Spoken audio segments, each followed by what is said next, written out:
Well, slurpty diddly do, my G's. I hope you're all doing wonderful, my jungleistical famalong. Famalong? Okay, we'll move forward with that.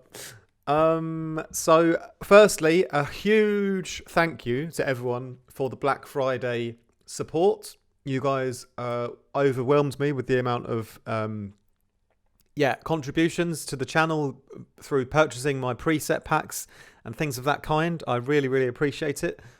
It was just legendary to see all the support on Black Friday. And yes, thank you everyone for grabbing the new Vital Origins pack. Hope you guys are enjoying it. I've had great feedback from you guys, and I'm really glad because, I think it's really cool. And I wanted to do today a tutorial on one of the patches, which is, I think, probably my favourite one on the preset pack, and it's called the Salted Caramel. And it was the one that I was designing in a rooftop bar when a guy came over and gave me a chocolate bar from the bar and said it was called Tony's Chocolonely, and then it had like a salted caramel flavour. But I designed this preset at the bar, and then when I got home, I actually made a new version of it, and because I found a way to make it sound even better, and so this ended up being like a version 2 of the other preset, but it was like much better than the first one. So it's gone through a couple of stages of ideas. But anyway, let's break this one down and how I made it so that you guys can get a bit of synthesis inspiration. So it sounds like this.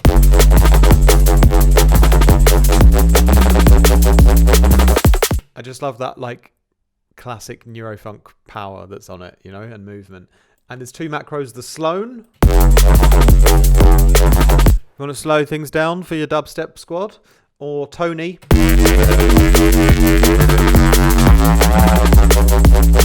Yeah, getting a bit more aggressive on certain parts of the tonality to give it a bit of an extra. It almost makes it a bit brighter and exaggerates a certain harmonic more, you know, but leaving it down at the classic settings, we will proceed like this, because this is my favorite version of the sound.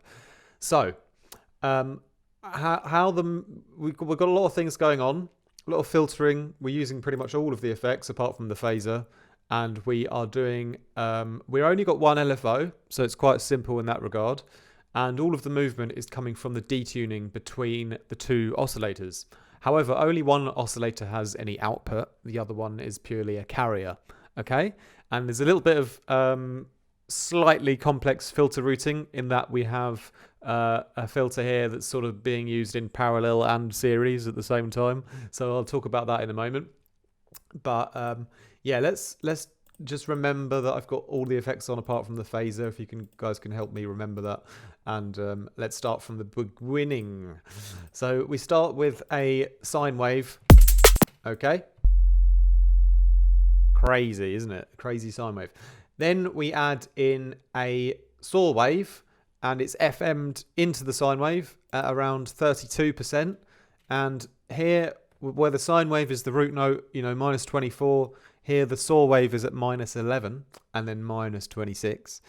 And yeah, we'll take off the modulation just for a brief second here. So this is the natural movement that will happen. Okay, obviously I've turned the level down of the saw wave, otherwise it's too much of an overload because we're just focusing on that one sound that's being FM'd, okay? Now let's go straight into the LFO. So I've put an LFO onto the fine tuning, so we'll turn that back on. And here it will basically start low, and when it goes up to the higher area, obviously the detuning will change. There'll be a wider gap. So it will actually cause this faster wobble at the top, you know. A little bit faster at the top, the faster wobble at the top, you know what I mean, Johnny? How you doing, John? You're all right, mate. I haven't seen you for time. That's the key thing to note, right? So note it all down, you wonderful sausages. 1.9% on the FM sample is how I'm bringing in a touch of white noise next, okay? So the level of the white noise is off. You can hear that is making a difference though, right? So just this little salt and pepper of white noise on top, like less than 2%. And it basically, that is also, you know, this oscillator is turned off, remember? So that's actually going in with the FM. So the saw wave, we've basically salt and peppered the saw wave, and then we're running that through into the sine wave cooker. But then the saw wave actually doesn't have the volume. It's only what's being fed into the oven that has any volume at the end, you know?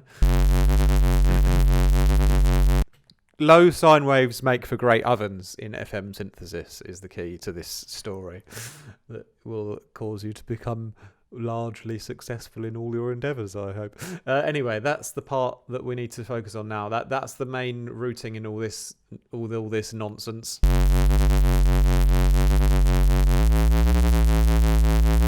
Okay, wonderful. So then we'll go straight into the filtering next, right?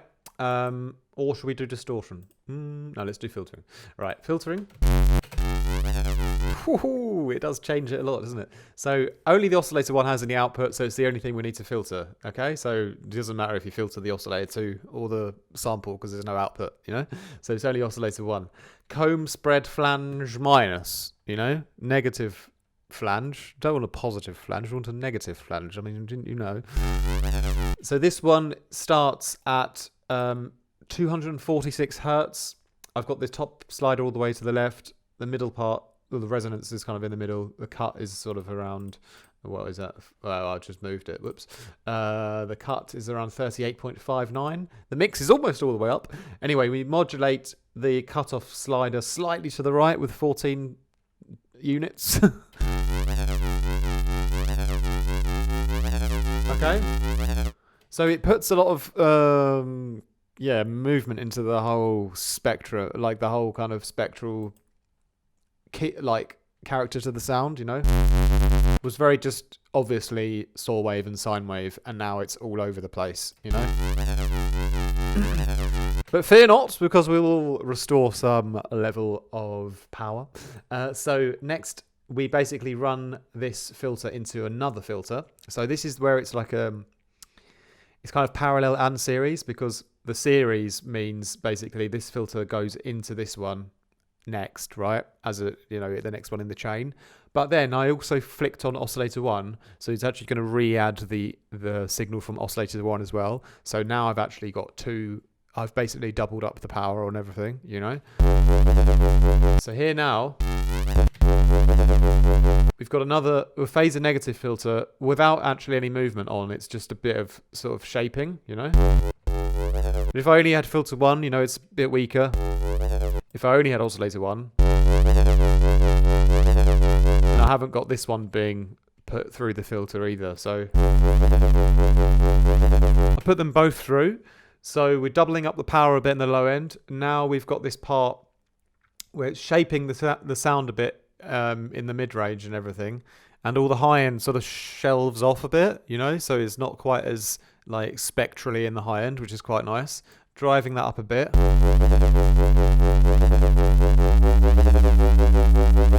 Vital deep dive. Next we do some flangering again. So obviously we had a bit of a flangey filter, but you know, why not do a whole another flanger on? It's quite a flanging sound, I should say. It's quite made great use of the flanger. Right? 32%, so that's a lot. You can sort of see the settings I've got here. So a lot of flanging happening. I'm not gonna shield your eyes, you know, your ears from the truth. You know, that's what's happening. There's a lot of flanging going on, you know. My phone's just gone off. Shall I just check my phone right during a video? Or shall I be more professional? You decide. Filtering next. So I've done another little phaser, and it's actually the same shape as the first one, because it's kind of giving me the goal that I want, which is low mid-range movement and expression, and less high end, because I'm going to distort the daylights out of it soon. So the mix is also not super high. I'm actually mixing this on and off a bit. And mixing the cutoff a little bit for a bit of that low mid-range movement, and yeah, there we go. It just gives, you know, the sound was a little flat, and now it's a little more defined with the shape, prioritizing the low mids a bit better, you know.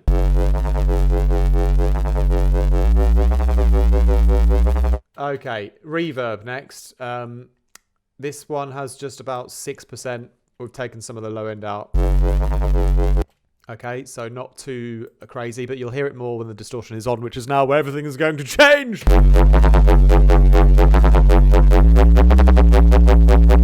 So obviously that brings everything together, and all of the weird flanging that was happening before. Sorry, I got a bit of a problem with my my Audacity headphones. I can't figure out if it's the cable that's dodgy or the interface, but the right signal keeps cutting out. I've ordered a new little portable headphone amplifier, so hopefully that'll fix it. Otherwise, I'm going to buy a new cable. But anyway, that's my problem, not yours. So the distortion.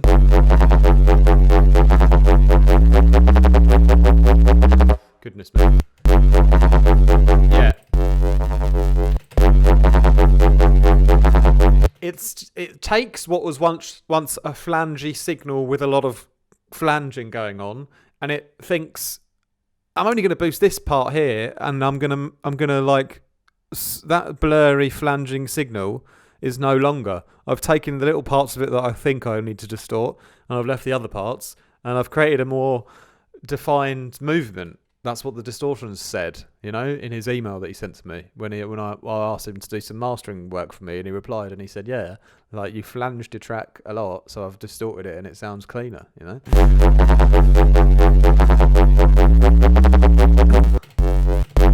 So that distortion is sort of got rid of the, like, you know, that classic overly flanging 80s sound effect that no one really cares about, you know, and it's completely flipped the sound upside down.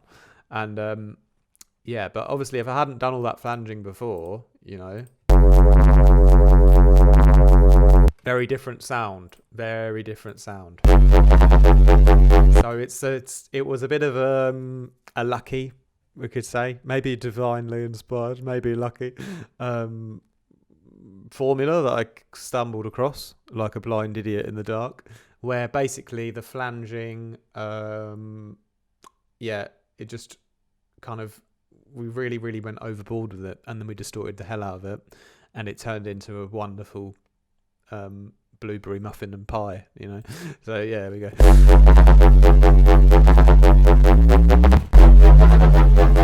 The chorus sounds lovely on it, but I didn't want to go too overboard because I've already got so much like stereo crazy effects on this sound, so it's only about 8 or 9%, you know. Then the compressor, the attack is up quite high, the releases are down a bit low, you know, standard procedure, 0.146.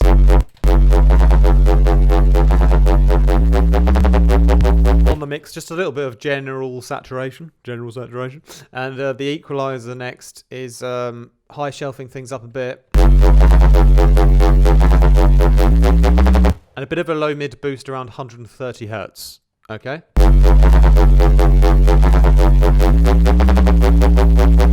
130 is a good number because that's approximately the amount of calories in, I want to say, maybe like a sliced chicken breast with like a paprika edge, you know, or a little bit of a naughty edge. You know, it's mostly still like lean, but it's got like a little naughty edge. Then it's probably going to range to about, you know, from where it could have been 100 calories per 100 grams, it's now about 130, you know, because of the naughty edge, you know, the little naughty flavoursome edge on the chicken slices, you know.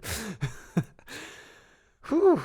That board's crazy. So 0.94% delay. I don't know why that's on there. Just for fun, really, because, you know, we got so far with the effects, but I thought the phaser, nah, get out. You're not invited, mate. You're not coming to the party because I've already used you twice anyway in the filters. Anyway, the long story short of the video is, I hope you were able to kind of follow along with it. But what happened with this sound that was really interesting, which I didn't really do on purpose, it just sort of turned out to be the case, was that through the movement I created with the FM via the saw wave, you know, going into the sine wave and detuning it to create that wobble, it was then the quite heavy use of the flanger in the filter section bit of low mid-range shaping with a normal filter, doubling up the signal, running that through another flanger quite aggressively, trying to shape the low mids a bit more, and then basically distorting all of that flangey mess that gave me this sick neurofunk tone and movement, you know? So don't neglect the flanger, because it can be really, really useful. And in this sense, I used it in a way that got me the result I needed, but it didn't sound like a flanging kind of effect, you know? So interesting how that all worked out in the end for the greater good. Yeah, but that's how I designed that sound. And of course, you know, it's all trial and error. Like, you know, people still sometimes think that I'm able to make any sound that's in my head. I can sit down and make it. And to a degree, there's certain sounds that, yeah, that's like relatively straightforward, you know. But the joy of sound design is I go in without a plan every time. That's how I do my presets, you know. It's the same when I go to the supermarket, you know. I go in without a plan. I go in blindfolded and I bump into people and I end up in someone else's trolley and they end up paying for me, and then they use their crypto card and then they stake me on their Ethereum wallet, and it's wonderful.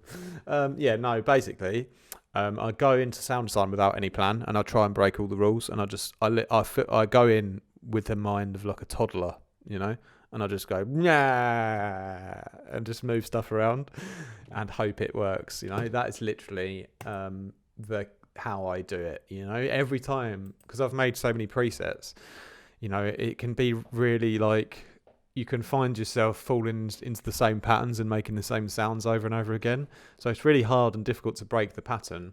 But what I do when I go into sound design is I always try to like do something that stupid, or that my brain wouldn't logically think to do, because that's then how I actually get like the cooler sounds. So yeah, this was like one of those cases where, you know, I just thought I'd go mental with the flanger and then distort it all, and then I came up with the coolest sound from what I think is in the whole preset pack, my favourite, I think.